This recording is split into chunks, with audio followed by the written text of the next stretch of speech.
at Tawabin Channel. Yang pertama, saya menemukan banyak sekali orang di Indonesia tidak mau tahu dan tidak tahu tentang Masjid Aqsa. Sehingga mereka bisa dikatakan minim sekali menghubungkan antara doanya dengan Masjid Aqsa ini atau memohon kepada Allah agar memberikan kemenangan kepada mereka. Dari sisi lain, juga media banyak sekali membesar-besarkan permasalahan sehingga umumnya kaum muslimin takut untuk datang ke sana. Takut karena ada keributan, takut karena tidak ada keamanan. Saya perlu menyampaikan jemaah sekalian bahwasanya memang betul Palestina sedang dijajah oleh orang-orang Yahudi. Semoga Allah memenangkan mereka. Sebagaimana dulu Indonesia waktu dijajah oleh Jepang. Tapi kaum muslimin di Indonesia pada saat itu hidup. Mereka bertransaksi, mereka makan, mereka sekolah. Tapi ada penjajah dan mereka berusaha melawan. Begitulah keadaan saudara-saudara kita di sana. Dan mereka tetap makan, mereka berumah tangga, mereka berdagang, mereka bersekolah, semua lagi dijajah. Kita sebagai umat Islam harus menyadari bahwasanya mereka saudara kita. Nah, kita harus tentu menolongnya dengan doa, dengan harta dan juga dengan jiwa kita. Dari sisi lain, selain memang dasarnya di sana muslimin sedang tertindas dan mereka punya dua alasan yang sangat mutlak kenapa mereka harus mempertahankan diri mereka di sana, dan juga kenapa kita harus membantu mereka. Pertama, karena Islam, mereka muslim. Tidak mungkin orang Islam membiarkan saudaranya tersakiti. Nabi SAW mengatakan orang muslim seperti satu jasad. Kalau satu luka, sedikit luka maka akan membuat seluruh tubuh itu demam. Wajar kita memikirkan saudara kita di sana dan kita tidak bisa menerima penjajahan itu. Alasan yang kedua, karena memang asli penduduk Palestina yang sedang dijajah sekarang, mereka orang asli penduduk suku Finiki dan suku Kan'an. Ini dua suku Arab yang asalnya ada memang di Palestina, penduduk aslinya. Jadi selain mereka muslim mempertahankan karena agama mereka dicoreng, maka mereka juga penduduk asli. Orang-orang Yahudi yang datang itu tiba di Palestina pertama kali pada saat memang Musa alaihissalam keluar dari Mesir, selamat dari Fir'aun lalu masuki Palestina. Itu pertama kali orang Yahudi menginjakkan kakinya di Palestina. Jadi sebelumnya sudah ada dua suku asli turunan Arab yang dulunya beragama Kristen. Pada saat suku Romawi atau kebangsaan Romawi berkuasa, setelah datang Umar bin Khattab di tahun 14 Hijriah menguasai Palestina, maka pada saat itulah umat Islam menguasai wilayah itu dan seluruh masyarakatnya masuk Islam kecuali sebagian kecil yang tetap beragama Nasrani. Jadi ada alasan secara agama kenapa kita harus membela mereka, kenapa kita harus mengetahui beritanya, baik secara penduduk juga secara hubungannya dengan hukum syar'i, berhubungan dengan masalah Masjid Aqsa.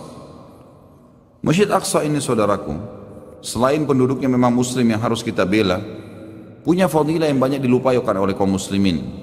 Yang pertama adalah Masjid Aqsa, masjid kedua yang dibangun setelah Masjid Haram Mekah. Disebutkan dalam riwayat Sahih riwayat Bukhari bahwasanya Abi Dzar radhiyallahu anhu bertanya kepada Nabi SAW, ya Rasulullah, masjid manakah yang paling pertama dibangun di muka bumi? Kata Nabi SAW, Masjid Haram Mekah. Kemudian Abi Dzar bertanya, apa lagi ya Rasulullah, masjid yang mana lagi setelah itu? Kata beliau SAW adalah Masjid Aqsa, dan Aqsa ini artinya jauh. Disebutkan dalam surah Isra, Allah berfirman di ayat pertama, A'udzubillahi minasyaitonirrajim, Subhanalladzi asra bi 'abdihi lailan minal masjidil haram ilal masjidil aqsa alladzi barakna haulah. Maha suci Allah yang telah memperjalankan hambanya Muhammad sallallahu alaihi wasallam dari Masjid Haram Mekah ke Masjid Aqsa, masjid yang sangat jauh. Karena pada saat itu jaraknya antara Masjid Haram dan Masjid Aqsa kalau menunggangi kuda tercepat sebulan. Jadi sangat jauh yang telah kami berkahi di sekitarnya. Baik, yang kita ini titik beratkan di sini teman-teman sekalian, Abi Dzar berkata, kata Nabi SAW, Masjid Aqsa masjid yang kedua. Kata Abi Dzar, berapa tahun antara keduanya? Kata Nabi SAW, 40 tahun. Artinya dia masjid yang kedua. Hadis yang kedua menyebutkan dalam fadilah Masjid Aqsa adalah hadis yang masyhur, yang sahih, di mana Nabi SAW juga riwayat Bukhari bersabda, tidak boleh orang mengunjungi masjid secara khusus kecuali 3 masjid. Masjid Haram Mekah, masjidku ini di Madinah, masjid Nabi SAW, dan juga masjid Aqsa. Jadi masuk di dalamnya masjid Aqsa ini. Juga dalam hadis berhubungan dengan masalah itikaf, kata Nabi SAW, itikaf yang paling afdal ada di 3 masjid. Di masjidku ini, di masjid Mekah yang ada Ka'bah, dan masjid Ilya atau masjid Aqsa. Fadilah yang lain adalah hadis Nabi SAW yang berbunyi, Abi Dzar berkata, kami telah berselisih, kami sedang berdiskusi di antara sahabat-sahabat Nabi di masjid Nabi SAW di Madinah, lalu kami berkata satu sama yang lain, mana yang lebih afdal ya, solat di masjid ini atau solat di masjid Aqsa? Maka Nabi SAW keluar lalu berkata, solat di masjidku ini 4 kali lipat dibandingkan masjid Aqsa. Hadis ini berarti menjelaskan masjid Aqsa 250 kali lipat dibandingkan tempat lain, karena masjid Nabawi 1000. Lalu kata Nabi SAW, tapi ketahuilah sebaik-baik tempat solat adalah masjid Aqsa. Sebaik-baik tempat solat adalah masjid Aqsa. Dan akan datang nanti satu waktu, ini seakan-akan Nabi SAW menceritakan tentang keadaan sekarang. Seseorang yang tinggal di sana tidak memiliki tanah lagi kecuali senilai dengan tali sendal mereka. Tali sendal mereka. Dan mereka tetap mempertahankannya karena ingin melihat Baitul Maqdis. Seperti menceritakan tentang keadaan muslimin sekarang. Lalu kata Nabi SAW, ketahuilah tanah sekecil itu pun di masjid di sekitar Baitul Maqdis, sekitar Masjid Aqsa, senilai dengan tali sendal, artinya sangat murah. Tali sepatu kalau kita beli sekarang anggap 10.000 rupiah. Senilai itu pun tanah kita milikin di sana karena ingin melihat Baitul Maqdis, kata Nabi SAW, lebih baik daripada dunia dan seluruh isinya. Ini fadilah yang jarang orang dengar, gitu kan? Mestinya tahu kalau di sana itu mempertahankan tanah seperti tali sendal saja sudah lebih baik daripada dunia dan seluruh isinya. Ini sudah satu hal yang luar biasa.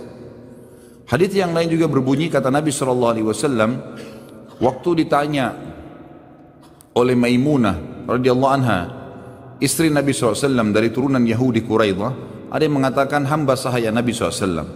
Dia mengatakan, ya Rasulullah, beritahukan kepada kami tentang Baitul Maqdis. Kata Nabi SAW, sholatlah kalian semua ke sana, karena sholat di sana sama dengan 1000 dibandingkan tempat lain.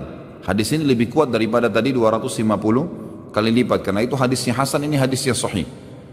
Berarti dari hadis ini, kata ulama hadis, menandakan kemungkinan besar Masjid Nabawi itu adalah 4000, bukan cuma 1000. Karena kalau kita berpegang juga pada hadis tadi, sholat di masjidku ini 4 kali lipat dibandingkan Masjid Ilya atau Masjid Aqsa, berarti menandakan dikuatkan dengan hadis yang kedua 1000 ini di Masjid Aqsa, berarti Masjid Nabawi 4000, atau memang dasarnya Masjid Aqsa dan Masjid Nabawi sama 1000. Ringkas cerita dia punya fadilah, kata Nabi, karena sholat di dalamnya sama dengan 1000 dibandingkan tempat lain.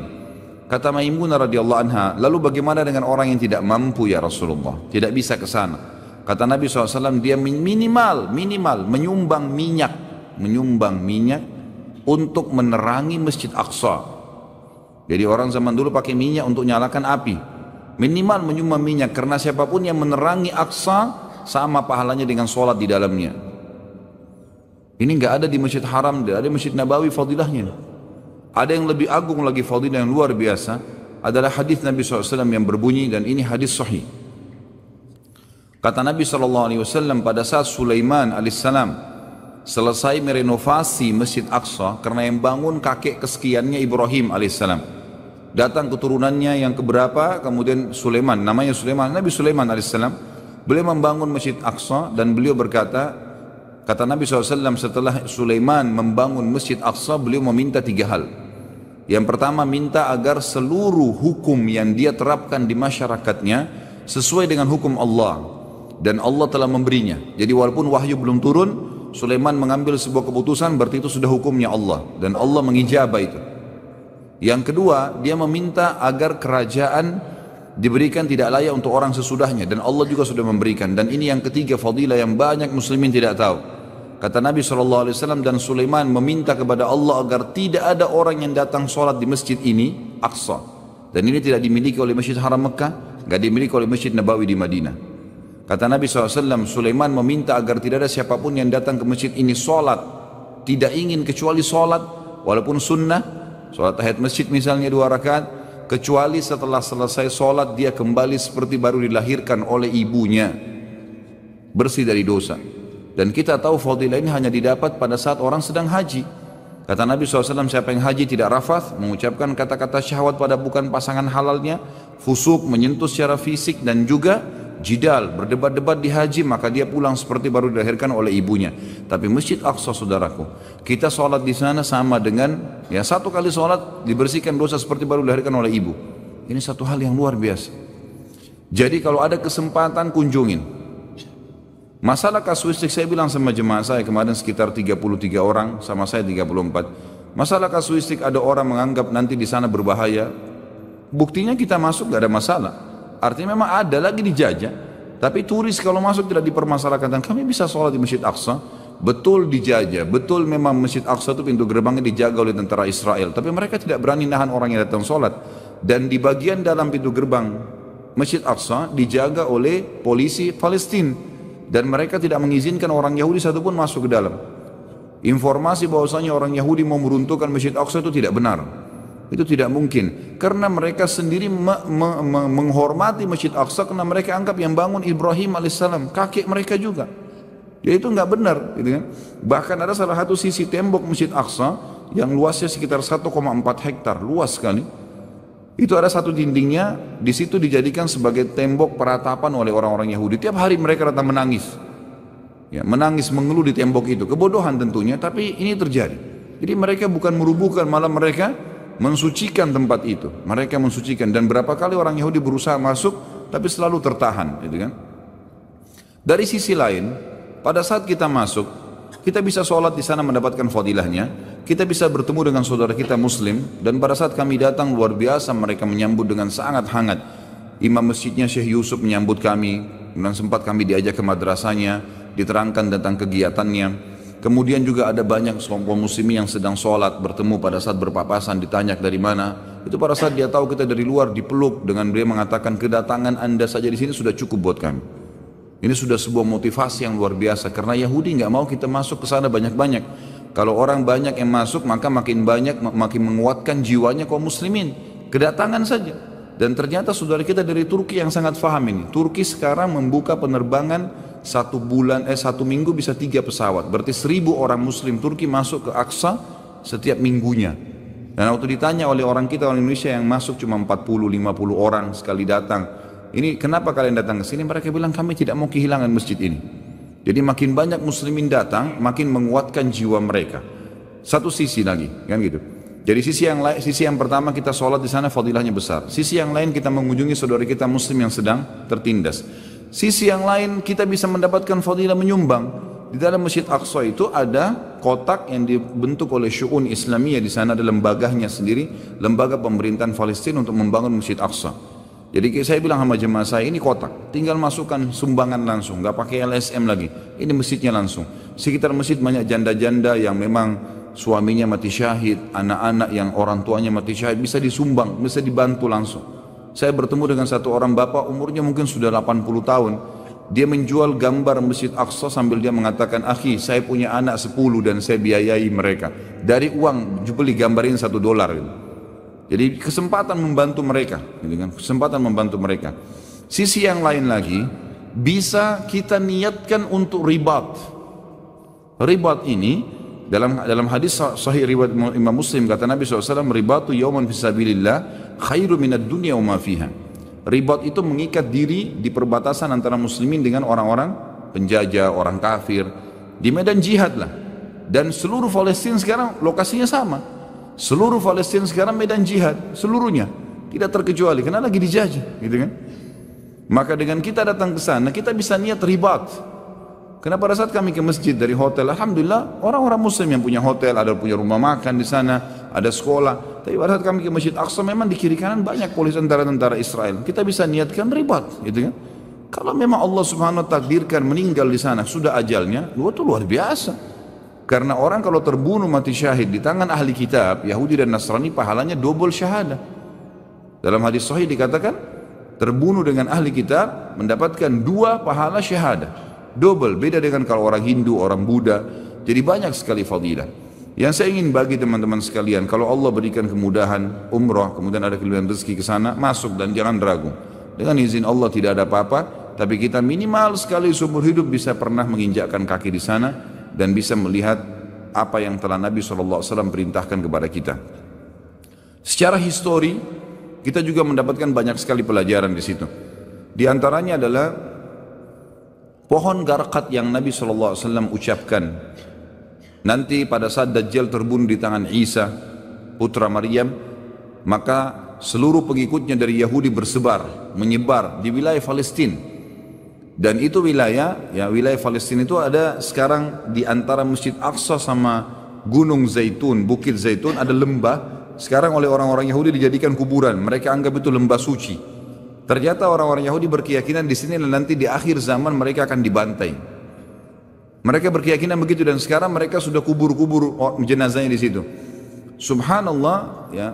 Orang-orang Muslim mendapatkan riwayat-riwayat tentang masalah mereka akan menyebar di sekitar Baitul Maqdis nanti, kemudian dibunuh oleh kaum muslimin. Semua batu akan berbicara dan pohon ini, hai muslim, ini Yahudi, bunuhlah dia, kecuali pohon garqat. Sampai saya suruh jemaah saya foto. Orang-orang Yahudi sekarang memenuhi wilayah Palestina, wilayah negara mereka terutama yang sudah mereka rebut dinamakan Israel, dengan pohon garqat tuh. Ini pohon garqat yang Nabi sebutkan. Saya suruh foto jemaah saya, ini pohonnya. Pohonnya agak mungkin sekitar 1-1,5 meter tingginya, tapi dia melebar. Warnanya hijau dan berduri gitu kan. Itu yang dikatakan pohon Yahudi. Depan mata orang Yahudi banyak menanam pohon itu, tidak ada buahnya. Ya, tidak bermanfaat pohon itu. Mereka kata di sini tidak ada manfaat yang bisa dimakan oleh manusia dari buah-buah atau sayuran. Memang dia cuma pohon karena dia tidak berbicara saja dan orang Yahudi tahu sekarang mereka tanam. Artinya luar biasa, fakta yang Nabi sampaikan benar, gitu kan? Mereka sendiri menanam itu dan itu depan mata kita melihatnya. Dari sisi yang lain juga banyak sekali histori sejarah di Palestina. Kita tahu nabi-nabi rata-rata di sana Ibrahim, ya, Ishak, Yakub, Yusuf, Sulaiman, Daud, ya. Itu semuanya memang ada di wilayah sana dan memang secara sejarah itu sangat luar biasa kota itu, dan kita tahu disitulah nanti Nabi Isa alaihissalam terakhir memimpin dunia dari wilayah Palestina, ya, menyebarkan keadilan selama 40 tahun. Setelah Ya'juj Ma'juj terbunuh tentunya, dan Dajjal pun akan terbunuh di situ. Dan yang terakhir adalah teman-teman sekalian, ada hadis yang menyebutkan kalau Dajjal nanti di akhir zaman, akhir jalannya adalah ke wilayah Palestina dan dia akan bermarkas di sebuah kota namanya Babulut. Subhanallah, saya tanya di sana orang Palestina asli yang kebetulan lagi naik, dia nyetir bus yang kami jalan. Saya tanya, akhi, di sini di Israel yang sudah direbut, dulu Palestina, sekarang direbut dengan Israel, baik. Ada enggak kota namanya Babulut? Dia bilang sama saya, dia enggak ngerti rupanya hadisnya. Dia cuma bilang ada di sebelah Tel Aviv, di sebelah ibu kotanya Israel ada satu kota sekarang lagi dibangun namanya Lut, dinamakan Babulut. Saya bilang, itu sudah tahu belum ada hadis Nabi kalau Dajjal akan terbunuh di situ? Ternyata kota itu dulu tidak ada nama ini. Sekarang dibuat oleh orang-orang Yahudi. Jadi secara histori apa yang Nabi SAW sampaikan terbukti di lapangan, di depan mata bisa kelihatan. Jadi bisa ziarah Masjid Aqsa, bisa ketemu dengan muslimin, bisa sedekah langsung, bisa ribat, niat untuk mengikat diri minimal pada saat 4 hari niatkan ribat. Gitu kan? Sudah baik, lebih baik daripada dunia seluruh isinya, dan juga bisa mengetahui fakta-fakta mujizat Nabi Muhammad SAW yang disampaikan kepada kita masalah itu. Ini yang saya ingin berbagi, mudah-mudahan bisa bermanfaat insyaallah. At Tawabin Channel.